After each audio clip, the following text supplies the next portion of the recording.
Physics में last class हमने पढ़ा था कि अगर मैं एक चार्ज को या मूविंग चार्ज को एक मैग्नेटिक फील्ड में, एक्सटर्नल मैग्नेटिक फील्ड में रख दूं तो उस पर कुछ फोर्स लग रहा होगा, ठीक है। और वो फोर्स हमारा कितना हुआ करता था, F is equal to Q into V cross B, ये होता था, या फिर F is equal to Q V B sine theta, ये हुआ करता था। अब अगर उस चार्ज पे फोर्स लग रहा है तो जाहिर सी बात है वो मूव कर रहा होगा, करेगा या नहीं करेगा। मतलब अगर मैं एक चार्ज को अगर मैं एक मैग्नेटिक फील्ड में रख दूं तो वो मोशन करना शुरू कर जाएगा। तो आज के क्लास में हम उसी के बारे में बात करेंगे, motion of A charge particle in a uniform magnetic field, ठीक है। अब उसके बाद हम और एक कॉन्सेप्ट देखेंगे जिसको हम बोलते हैं वेलोसिटी फिल्टर।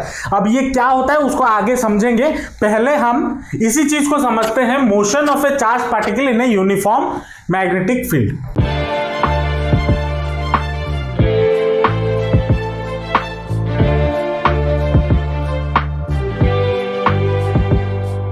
तो हमें जैसे पता है फोर्स हमारा क्या होता है, Q V B sine theta. मतलब ये किस पे डिपेंड करता है, एक चीज तो ये क्यू पे डिपेंड किया, चार्ज कितना है, V पे डिपेंड कर रहा है आप कितना वेलोसिटी दे रहे हो, B पे डिपेंड करता है आपका मैग्नेटिक फील्ड कितना है, और एक थीटा पे डिपेंड करता है एंगल पे, कितने एंगल पे आप उसे मूव करवा रहे हो। अगर याद होगा हमने ये वाला फ्लेमिंग्स लेफ्ट हैंड रूल देखा था, और वो क्या बोलता था, फादर मदर चाइल्ड। अगर करंट का डायरेक्शन इस तरफ है, मतलब अगर चार्ज इस डायरेक्शन में मूव कर रहा है और मैग्नेटिक फील्ड इस डायरेक्शन में है तो फोर्स ऊपर के डायरेक्शन में लगेगा, ये हमने पढ़ा था। और अगर आप देखो तो फोर्स मैग्नेटिक फील्ड के साथ और करंट के साथ, दोनों के साथ म्यूचुअली परपेंडिकुलर है ना, ये हमने लास्ट क्लास में ये सब बातें की थी। तो अब देखो यहां पे अगर मान लो हाइपोथेटिकली मैं एक मैग्नेटिक फील्ड लेता हूं जो कि है यूनिफॉर्म मैग्नेटिक फील्ड, मतलब बी में कोई चेंजेस नहीं। जो चार्ज में ले रहा हूं, मान लो 1 कूलम चार्ज ले रहा हूं, उसमें भी कोई चेंज नहीं। मैं रास्ते में जाके 1 कूलम की जगह 2 कूलम नहीं डाल दूंगा, जितना मैं इनिशियली लूंगा उतना फाइनल तक जाएगा, मतलब चार्ज में भी कोई चेंज नहीं। और वेलोसिटी, जितने वेलोसिटी में इनिशियली छोड़ूंगा वो फिक्स्ड रहेगा। तो अगर मैं यहां पे Q, V और B, मतलब चार्ज को, वेलोसिटी ऑफ द चार्ज को और जो एक्सटर्नल मैग्नेटिक फील्ड है, अब तीनों को अगर मैं कांस्टेंट कर दूं तो किस चीज पे फोर्स डिपेंड कर रहा है, फोर्स डिपेंड कर रहा है इस थीटा पे, एंगल पे डिपेंड कर रहा है ना।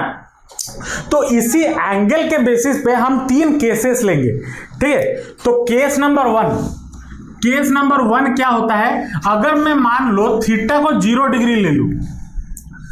अब इसका मतलब क्या हो गया, अगर आपको याद हो लास्ट क्लास मैंने डायग्राम दिखाया था, अगर मैग्नेटिक फील्ड का डायरेक्शन इस तरफ है तो मैं वेलोसिटी इस डायरेक्शन में ले रहा था, और इसी को तोड़ के हम 2 कंपोनेंट बना रहे थे, एक ये वाला और एक ये वाला, और ये ऊपर वाला आपका फोर्स हो रहा था, और ये कंपोनेंट और ये आपका थीटा हुआ करता था, है ना। तो ये वाला कंपोनेंट क्या हो जाता था, V cos थीटा, और ये वाला कंपोनेंट हो जाता था V sin थीटा।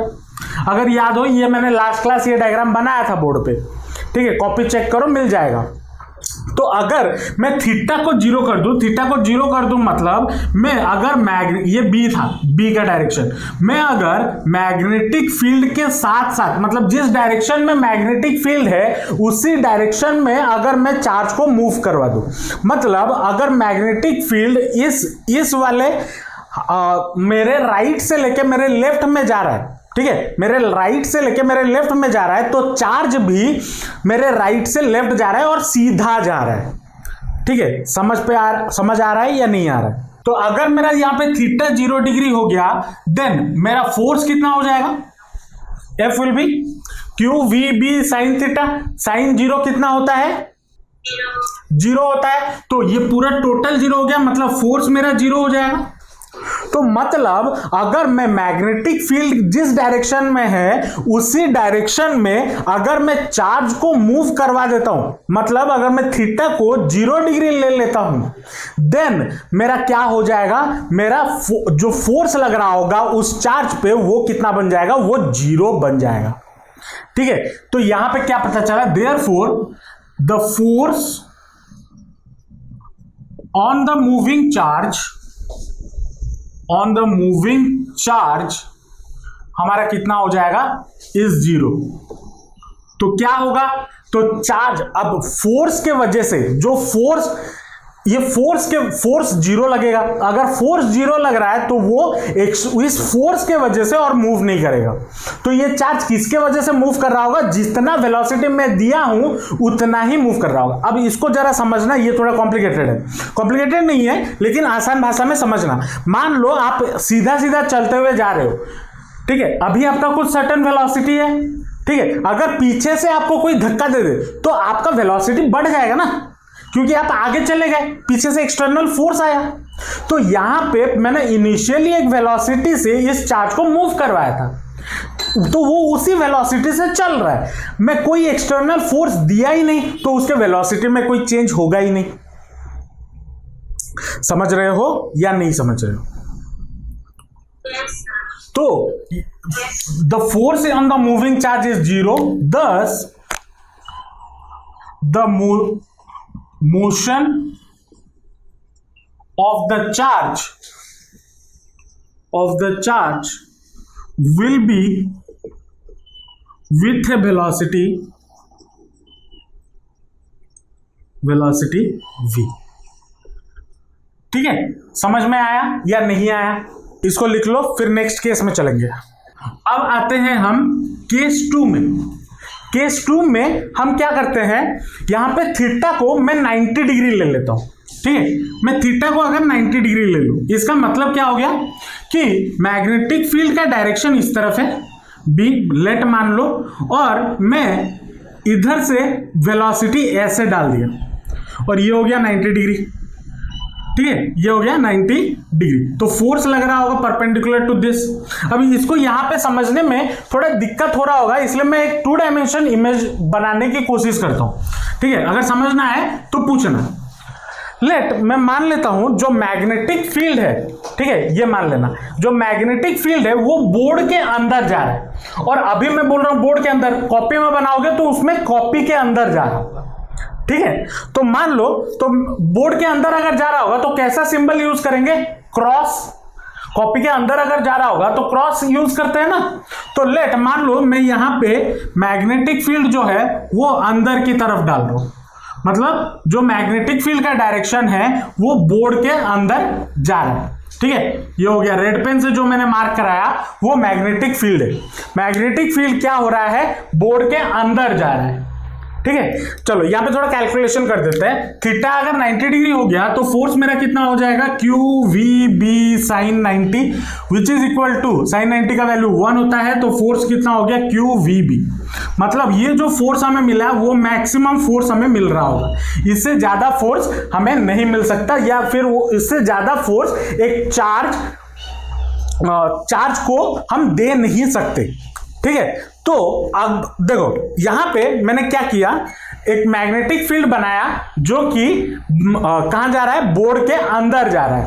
अब मैं क्या करता हूं, एक चार्ज लेता हूं जो कि इसको मैं इस बोर्ड के ऊपर रख देता हूं, मान लो प्लस चार्ज, या कोई भी चार्ज ले लो, प्लस हो ये हो, अब प्लस हो माइनस हो, तो प्लस अगर मैं एक चार्ज यहां पे रख दिया, मान लो क्यू रख दिया, और क्यू को अब रख देने से तो कोई फायदा नहीं होगा ना, क्योंकि हमने ये पढ़ा हुआ है कि अगर मैं मैग्नेटिक फील्ड के अंदर एक स्टेशनरी चार्ज रख दूं, मतलब चार्ज को स्टेशनरी के फॉर्म में रख दूं, स्टेशनरी का मतलब वो पेन कॉपी का दुकान नहीं, ठीक है, स्टेशनरी मतलब वो बिना रेस्ट, वो रेस्ट में है, कोई मूवमेंट नहीं है उसमें, तो उसमें तो कोई असर नहीं पड़ेगा। तो मैं क्या करता हूं, इसमें वेलोसिटी देता हूं, मतलब मुझे इसमें वेलोसिटी देना है, तो मैं क्या करता हूं, इस चार्ज को इस डायरेक्शन में वेलोसिटी देता हूं v, ठीक है, इस डायरेक्शन में वेलोसिटी देता हूं v। तो इस पे फोर्स किस डायरेक्शन में लग रहा होगा पहले वो निकालते हैं। निकालो अपना अपना लेफ्ट हैंड, बंदूक बनाओ। अब फादर मदर चाइल्ड ये हो रहा था, मैग्नेटिक फील्ड किस डायरेक्शन में है, अंदर की तरफ, हो गया अंदर की तरफ, है ना। करंट किस डायरेक्शन में है, ऊपर की तरफ, मतलब ऐसे, इधर ऐसे, और इधर वेलोसिटी में ऐसे दे रहा हूं, तो वो ये जो चार्ज है वो किस डायरेक्शन में फोर्स लगना चाहिए, इस डायरेक्शन में लगना चाहिए। समझ में आ रहा है या नहीं आ रहा है। मैग्नेटिक फील्ड अंदर की तरफ, फादर मदर चाइल्ड, तो मैग्नेटिक फील्ड ये जो है ये कॉपी के अंदर गया, ये करंट जिस डायरेक्शन में मैं वेलोसिटी दे रहा हूं ऊपर के डायरेक्शन में, और तो ये थंब मेरा फोर्स का डायरेक्शन दिखा रहा है, इस डायरेक्शन में मूव करना चाहिए, हाँ या ना। तो क्या ये पूरा का पूरा ऐसे घूम के आ जाएगा? नहीं, ये भी समझना, पूरा का पूरा नहीं घूमेगा, क्योंकि यहां पे दूसरे फैक्टर्स भी अफेक्ट करते हैं। तो फोर्स जब इस पे इस डायरेक्शन में लग रहा होगा तो ये चार्ज घूम के इधर आ गया,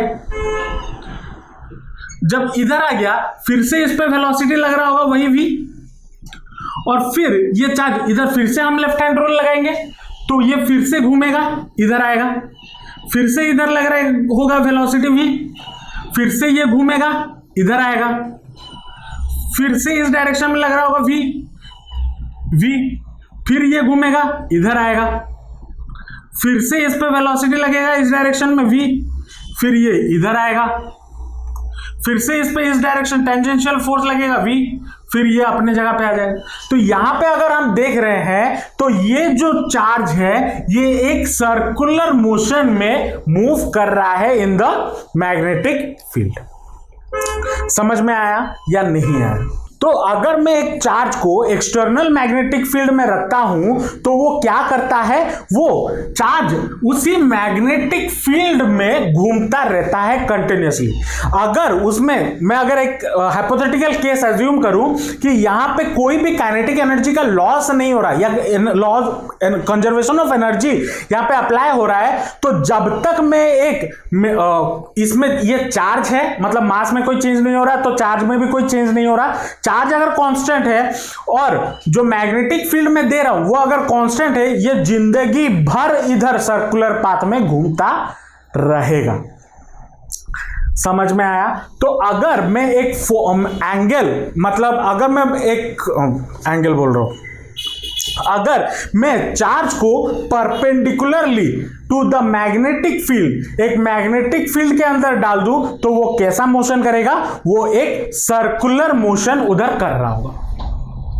ठीक है, समझ में आया या नहीं आया? अब ये चीज पे मैं इतना स्ट्रेस क्यों दे रहा हूं, ये जो केस 2 है ये आपका इंपॉर्टेंट है, इसमें से एमसीक्यू बहुत अच्छे बनेंगे। अभी तो मैं कॉन्सेप्ट समझाया, अभी इसके फॉर्मूले भी जाएंगे, क्या क्या हो रहा होगा, ये कितने रेडियस में घूम रहा होगा, कितना इसका वेलोसिटी होगा, सब कुछ हम इस पे कैलकुलेट करेंगे। ठीक है, तो कॉन्सेप्ट पहले समझ लो। कॉन्सेप्ट क्या है कि अगर मैं एक चार्ज को एक एक्सटर्नल मैग्नेटिक फील्ड के अंदर देता हूं और उसे एक सर्टेन वेलोसिटी में मूव करवाता हूं और हाँ हुआ, तो समझे कॉन्सेप्ट क्या है, क्यों ये घूम रहा है। अब इसके कैलकुलेशन पे आते हैं। ठीक है, मैं ये वाला डायग्राम थोड़ा मिटा रहा हूं, मतलब मिटा रहा हूं क्या, ये जो सर्कुलर में चार्ज बना के क्या हो ना, इसको मैं एक सिंगल चार्ज में बना देता हूं। चलो,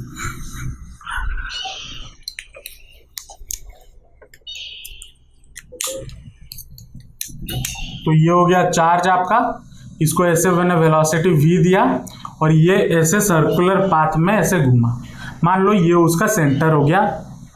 तो इस पे फोर्स किस डायरेक्शन पे लग रहा होगा, तो फोर्स यहां पे सेंटर की ओर लग रहा होगा, क्योंकि परपेंडिकुलर है ना, म्यूचुअली परपेंडिकुलर। फोर्स वेलोसिटी से परपेंडिकुलर होगा और मैग्नेटिक फील्ड से परपेंडिकुलर होगा। तो हर जगह जब भी जहां जहां चार्ज जाएगा उसके वजह से जो फोर्स लग रहा होगा वो सेंटर की ओर लग रहा होगा, इसीलिए तो वो सर्कुलर पाथ में घूम रहा है। तो अगर सर्कुलर पाथ में घूम रहा है तो यहां पे सेंट्रीपिटल फोर्स भी लग रहा होगा। तो सेंट्रीपिटल फोर्स कितना हो जाएगा, सेंट्रीपिटल फोर्स हमारा कितना होता है, mv²/r होगा या नहीं होगा। और ये सेंट्रीपिटल फोर्स किसके बराबर होना चाहिए, is equal to magnetic force के बराबर होना चाहिए, मैग्नेटिक फोर्स के बराबर होना चाहिए। तो मैग्नेटिक फोर्स कितना लग रहा है, QVB। देयरफॉर मैं क्या लिख सकता हूं, mv²/r is equal to QVB, where ये r क्या है, r हमारा रेडियस ऑफ कर्व है या रेडियस ऑफ द कर्व क्या है, यहां से यहां तक का जो रेडियस है r। ठीक है, तो M V square upon R is equal to कितना हो गया, क्यू वी बी। तो रेडियस हमारा कितना हो जाएगा, R will be equal to M V square upon Q V B. तो v और v गेट्स कैंसिल, तो r इज इक्वल टू कितना आ गया, M V by Q B. तो अगर ये सर्कुलर पाथ में ये चार्ज घूम रहा है तो और आपको मास m पता है, मास ऑफ द चार्ज पता है, उसका वेलोसिटी पता है v, वो कितने वेलोसिटी से आपने उसको मूव करवाया, और चार्ज पता है कितना चार्ज आपने दिया हुआ है, और जो मैग्नेटिक फील्ड आपने दिया हुआ है तो वो कितने रेडियस में घूमेगा वो आप निकाल सकते हो बाय यूजिंग दिस फॉर्मूला। समझ में आया या नहीं आया? अब इस चार्ज को एक चक्कर काटने में कितना टाइम लगेगा, मतलब पीरियड ऑफ रिवॉल्यूशन। दूसरा चीज देखते हैं, पीरियड ऑफ रिवॉल्यूशन कितना टाइम लगेगा। तो time period of revolution is equal to क्या होता है, period of revolution equal to होता है उसका सर्कमफरेंस डिवाइडेड बाय स्पीड। कितने, सर्कमफरेंस डिवाइडेड बाय कितने स्पीड से वो मूव कर रहा है। तो सर्कमफरेंस कितना हो जाएगा, 2 पाई आर, रेडियस हमें पता चल गया यहां से, 2 pi R divided by speed, उसका वेलोसिटी कितना है आपने जितना यहां पे दिया हुआ है, F max equal to Q V B. तो v 2 pi R upon V, और यहां पे r के जगह पे मैं अगर ये रेडियस का वैल्यू रख दूं तो कितना हो जाएगा, 2 pi upon v into M B upon Q B. तो वी बी गेट्स कैंसिल, तो कितना आया, 2 pi M upon Q B. ये उसका टाइम पीरियड है, मतलब एक चार्ज को एक कंप्लीट रिवॉल्यूशन करने में उसको कितना टाइम लग गया, 2 pi M upon Q B. ये भी मिल जाए। अब देखो ये छोटे छोटे फॉर्मूले हैं जिसके बेसिस पे क्वेश्चन बन सकता है और एमसीक्यू बनते भी हैं, इसमें से एंट्रेंस में हो या बोर्ड्स में हो। ये इसीलिए मैं बोला आज का जो क्लास है ये इंपॉर्टेंट क्लास है, इंपॉर्टेंट टॉपिक है, इसमें से बहुत छोटे छोटे क्वेश्चंस बन सकते हैं और एमसीक्यू बनने के बहुत सारे चांसेस है। अब ये तो मिल गया मुझे क्या, टाइम पीरियड। उसके बाद तीसरा क्या होगा, अगर उसका फ्रीक्वेंसी क्या होगा, वो कितने फ्रीक्वेंसी में ये मूव करेगा, या कि उसका वो कि एक सेकेंड में कितना बार रिवॉल्यूशन करेगा। तो फ्रीक्वेंसी क्या होता है, 1 बाय टाइम पीरियड ये होता है ना। तो फ्रीक्वेंसी ऑफ रिवॉल्यूशन कितना होगा, F is equal to 1 by T which is equal to Q B by 2 pi M, ये हो जाए। ठीक है, तो ये कुछ छोटे छोटे फॉर्मूले हैं जिसको आपको ध्यान में रखना है टू सॉल्व द क्वेश्चंस। ठीक है, ये आपका केस 2 था। अब इसमें केस 3 भी है, उसके बारे में भी हम बात करेंगे। पहले इसको नोट डाउन कर लो, फिर चलेंगे केस 3 पे। अच्छा, एक चीज और याद रखना, अब साइक्लोट्रॉन तो आपके सिलेबस में है नहीं, हटा दिया गया है। जो 2021-22 का सिलेबस है हटा दिया गया है, लेकिन ये जो फ्रीक्वेंसी हमने निकाला, इस फ्रीक्वेंसी को हम साइक्लोट्रॉन फ्रीक्वेंसी भी बोलते हैं। ठीक है, तो अगर एग्जाम में आ जाए कि व्हाट इज साइक्लोट्रॉन फ्रीक्वेंसी, तो यही सेम चीज है।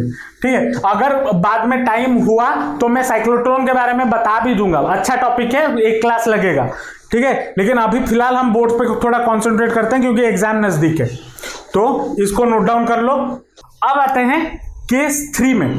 ठीक है, अब केस 3 में क्या हो गया, पहले केस में मैंने क्या दिया, पहले केस में मैंने थीटा को 0 लिया था, दूसरे केस में थीटा को 90 लिया था। अब अगर मान लो मैं कोई भी एंगल ले लूं, मान लो 45, 30, 15, 18 डिग्री एंगल पे कुछ भी एंगल ले लूं, तब क्या होगा वो चेक करते हैं। फॉर केस 3 क्या है, फॉर एनी आर्बिट्ररी एंगल। ठीक है, इसके लिए मैं एक डायग्राम बना रहा हूं, उसको देखना। 3 डायमेंशनल एक्सिस है, ये मान लो एक्स एक्सिस, ये मान लो वाई एक्सिस, ये मान लो Z axis.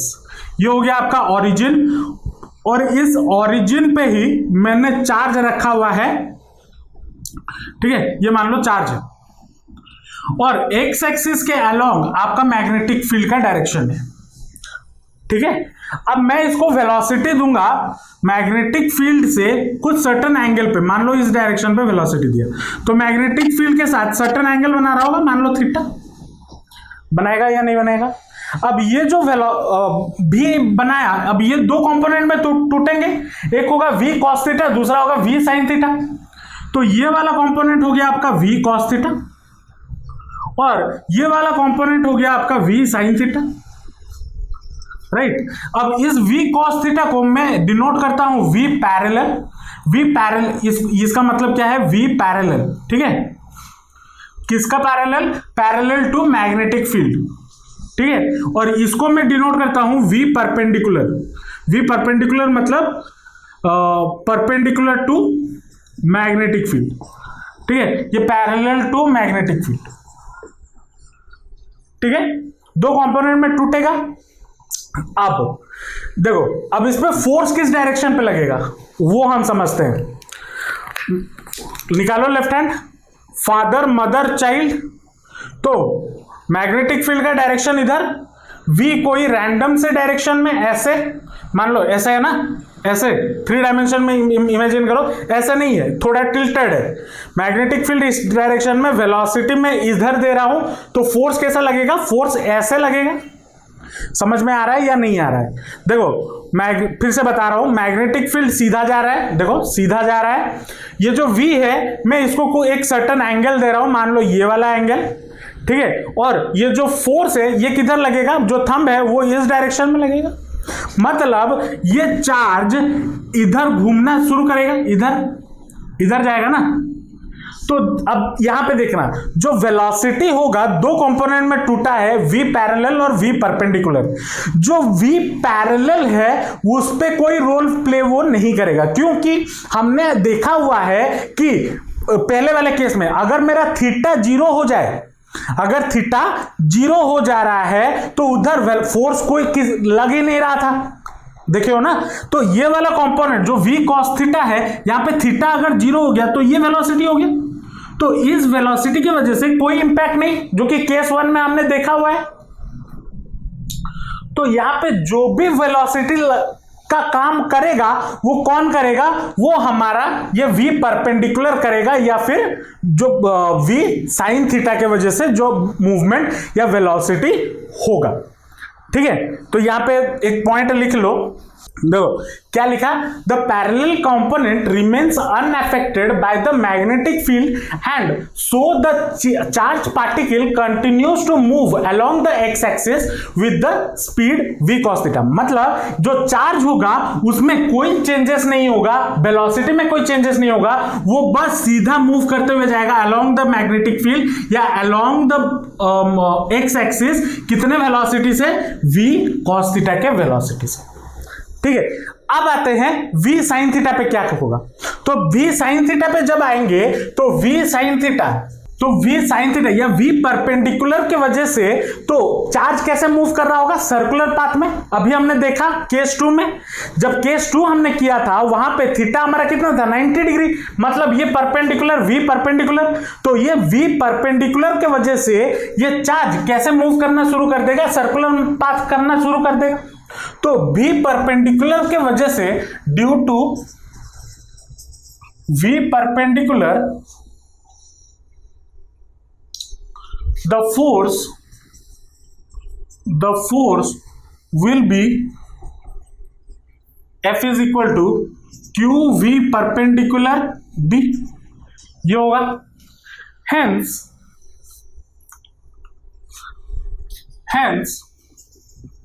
the charge particle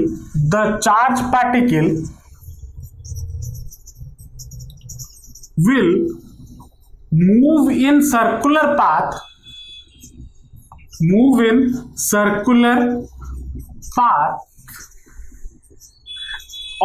along the plane YZ।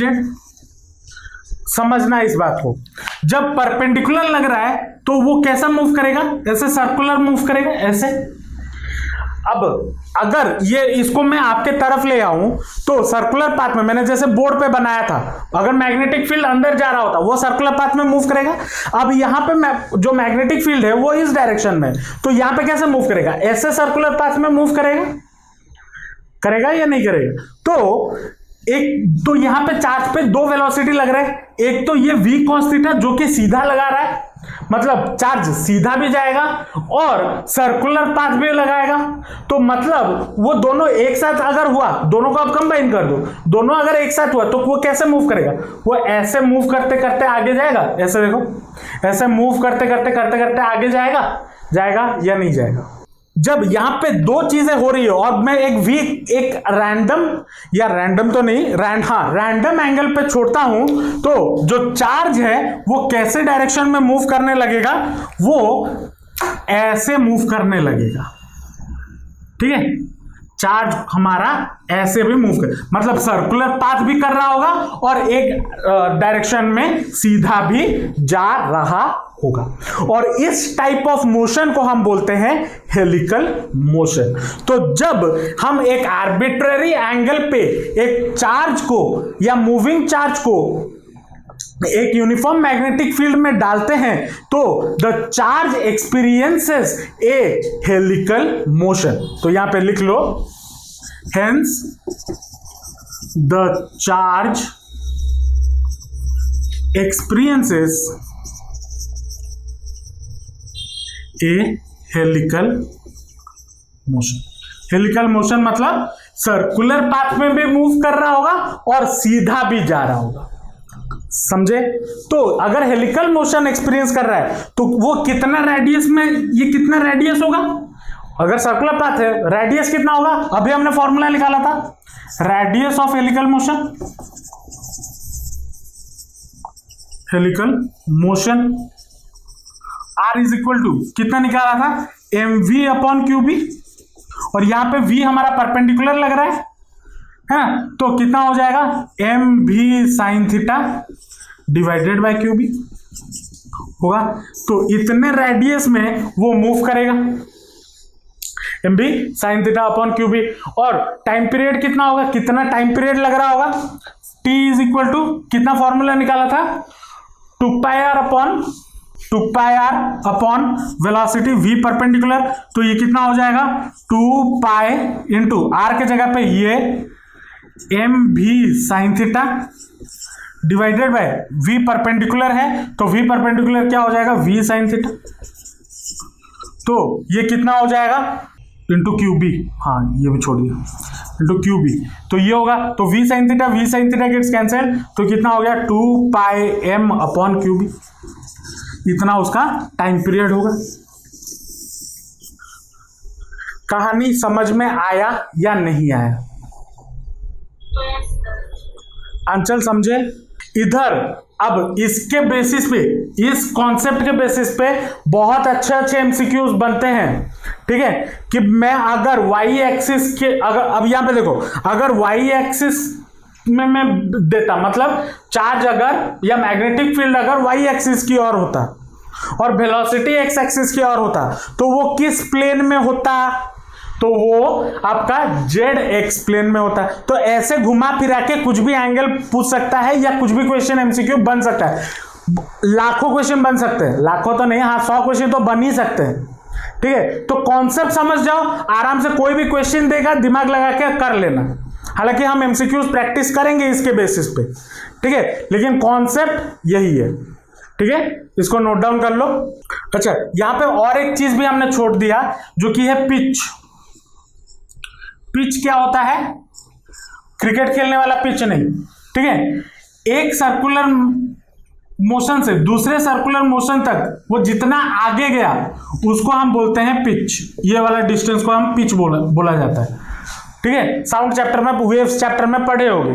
तो पिच कितना हो जाएगा, पिच इज इक्वल टू क्या होता है, v पैरेलल एक्स एक्सिस में जा रहा है ना, इनटू टाइम पीरियड, ये होता है। तो v cos theta into time period कितना आया, 2 पाई m अपॉन क्यूबी। तो इसको हम क्या लिख सकते हैं, 2 pi m v cos theta divided by QB. ये भी याद रख लेना, इसके रिलेटेड एंट्रेंस में क्वेश्चन पूछा जाता है पिच में। जो नेक्स्ट टॉपिक है हमारा वो है वेलोसिटी फिल्टर या फिर वेलोसिटी सिलेक्टर, ठीक है। और ये इसी उसके प्रीवियस वाला जो टॉपिक है उसी से ही उसी का ही एप्लीकेशन है। अब ये क्या है, ये एक डिवाइस है या बोल सकते हो एक चाय का छन्नी है। अब घर में जब चाय बन जाता है चूल्हे पे तो उसको छानते हो, जो ऊपर है वहां पे इलायची, चाय पत्ती, मलाई या फिर सौंफ अगर डाले हो वो सब रह जाएगा, अदरक वो सब ऊपर रह गया, और जो चाय है वो छन के कप में आ गया। तो वही काम ये करता है वेलोसिटी फिल्टर या वेलोसिटी सिलेक्टर। कैसे करता है उसको समझते हैं। मान लो आपको एक पर्टिकुलर इलेक्ट्रॉन चाहिए जिसका पर्टिकुलर वेलोसिटी हो, ठीक है। मतलब आपको मान लो एक इलेक्ट्रॉन चाहिए जो मूव कर रहा हो विथ ए वेलोसिटी मान लो 15 मीटर पर सेकेंड स्क्वायर के फॉर्म, 15 मीटर पर सेकेंड की स्पीड में, ठीक है। आपको एक इलेक्ट्रॉन चाहिए जिसका वेलोसिटी आपको 15 मीटर पर सेकेंड हो, जिसका स्पीड। अब वैसा तो इलेक्ट्रॉन हम कहीं से ढूंढ के ला नहीं सकते ना कि वो चार्ज को या फिर आप ऐसा तो नहीं है कि कोई भी चार्ज इलेक्ट्रॉन कैसे निकलेगा। अगर मान लो कोई एक मेटल है उसको हीट करवाए, उसमें से इलेक्ट्रॉन बाहर निकला, अब वो कितने वेलोसिटी से बाहर निकलेगा वो तो हमें पता नहीं है ना, वो तो इलेक्ट्रॉन को भी पता नहीं होता, वो किसी को पता नहीं होता। लेकिन इलेक्ट्रॉन बहुत सारे निकलेंगे और सारे इलेक्ट्रॉन का जो वेलोसिटी होगा वो अलग अलग होगा। तो मुझे लेकिन एक पर्टिकुलर वेलोसिटी मतलब 15 मीटर, जो इलेक्ट्रॉन 15 मीटर पर सेकेंड पे ही भाग रहा है, मुझे वैसा इलेक्ट्रॉन चाहिए, ठीक है। तो मैं क्या करूं उसके लिए, तो उसके लिए हमने एक डिवाइस बनाया या चाय छन्नी बनाई जिसका नाम है वेलोसिटी फिल्टर या फिर वेलोसिटी सिलेक्टर। काम कैसे करता है इसको जरा समझते हैं। अगर मान लो यहां पे मैंने एक ये फिल्टर लिया, ठीक है, फिल्टर नहीं एक मैग्नेटिक फील्ड लिया, यहां पे मान लो मेरा टारगेट रखा हुआ है, ठीक है, ये टारगेट है, और यहां पे आपका रखा हुआ है चार्ज, ठीक है, और वो आपका इस इधर से बहुत सारे इलेक्ट्रॉन निकल रहे हैं जिसका सर्टेन वेलोसिटी होगा। मैं क्या करता हूं, यहां पे मैं ब्लू पेन से मैं एक मैग्नेटिक फील्ड दे देता हूं जो कि अंदर की तरफ है, ठीक है, एक मैग्नेटिक फील्ड दे देता हूं जो कि अंदर की तरफ है। अब ये जो मैग्नेटिक फील्ड दिया और यहां से चार्ज ऐसे आ रहा होगा, चार्ज आ रहा होगा सीधा सीधा। अब जब चार्ज आएगा तो वो जब मैग्नेटिक फील्ड के अंदर घुसेगा वो कहां चला जाएगा, लगाओ अपना लेफ्ट हैंड रूल, बंदूक निकालो, father mother child, magnetic field अंदर, चार्ज जा रहा है ऐसा, तो ये जो चार्ज ऐसे मूव कर रहा है इस डायरेक्शन में, ऐसे ही जा रहा है अंदर, और मैग्नेटिक फील्ड है अंदर की तरफ, तो फोर्स किधर लगेगा, ऊपर की तरफ। तो मतलब जो चार्जेस हैं वो घूम के किधर आ गए, इधर आ जाएंगे मूव करके। जो सारे चार्जेस होंगे वो मैग्नेटिक फील्ड के वजह से ऐसे ऊपर की तरफ चले गए या नहीं चले गए। लेकिन मेरा टारगेट क्या था, मेरा टारगेट यहां पे था, मुझे इधर से सीधा लाके डालना है। अब मैं क्या करता हूं, अब मैग्नेटिक फील्ड की वजह से इधर चले गए। अब देखो ये जो मैग्नेटिक फील्ड मैंने दिया वो मेरे कंट्रोल में है, मैं कितना मैग्नेटिक फील्ड दूंगा वो तो मेरे कंट्रोल में है ना। अब मैं क्या करता हूं, मैं इधर एक इलेक्ट्रिक फील्ड देता हूं जो कि मैं रेड पेन में दे रहा हूं, ठीक है, इलेक्ट्रिक फील्ड देता हूं जो जिसका डायरेक्शन ऐसा है, ये हो गया रेड पेन से इलेक्ट्रिक फील्ड, ये हो गया ई। बी में मैंने क्या, ब्लू में मैंने क्या दिया, मैग्नेटिक फील्ड बी, और रेड में मैंने क्या दिया, इलेक्ट्रिक फील्ड ई। अब ये जो चार्जेस हैं ये कैसे मूव करेंगे, ये चार्जेस अब ऐसे मूव करने लग जाएंगे, क्योंकि हमने पढ़ा हुआ है चार्ज किस डायरेक्शन में मूव करता है, जिस डायरेक्शन में इलेक्ट्रिक फील्ड हो, इलेक्ट्रोस्टैटिक्स या करंट इलेक्ट्रिसिटी में पढ़ा हुआ है। तो चार्ज किस डायरेक्शन में मूव करने लगेगा, चार्ज जब इलेक्ट्रिक फील्ड देता हूं तो वो मूव करेगा इस डायरेक्शन में, मैग्नेटिक फील्ड देता हूं वो जाएगा इस डायरेक्शन में, और दोनों फोर्स लग रहे होंगे, और जो इलेक्ट्रिक फील्ड दे रहा हूं वो भी मेरे कंट्रोल में है। तो force due to magnetic field, F due to magnetic field, F M मैं लिख देता हूं, कितना हो जाता है, QVB और थीटा यहां पे मैंने कितना दिया 90 डिग्री। चलो ठीक है, QVB ले लेते हैं। तो force due to magnetic field QVB और force due to electric field कितना लग रहा होगा, Q इंटू ई लग रहा होगा। अब अगर मैं इन दो जो फोर्स लग रहा है, ये दोनों फोर्स को, एक फोर्स ऐसे घुमा रहा है मैग्नेटिक फील्ड की वजह से, ऐसे घूम रहा है इलेक्ट्रिक फील्ड की वजह से, ऐसे घूम रहा है। अगर मैं इन दोनों का रेशियो, मतलब इलेक्ट्रिक फील्ड और मैग्नेटिक फील्ड का रेशियो कुछ ऐसे सेट कर दूं कि या दोनों का फोर्स मैं अगर इक्वल कर दूं, कैसे कर सकता हूं, बी और ई को कंट्रोल करके, बी और ई को कंट्रोल करके अगर मैं उसको इक्वल कर दूं तो जो वेलोसिटी ऑफ द चार्ज होगा, जो मुझे रिक्वायर्ड होगा, वो ऐसे सीधा सीधा निकल जाएगा, निकल जाएगा या नहीं निकल जाएगा। अगर मान लो मैं इसको इक्वेट कर दूं, इक्वेट अगर कर देता हूं तो QVB is equal to QE आ जाएगा। तो V इज इक्वल टू कितना हो जाएगा, E बाय B।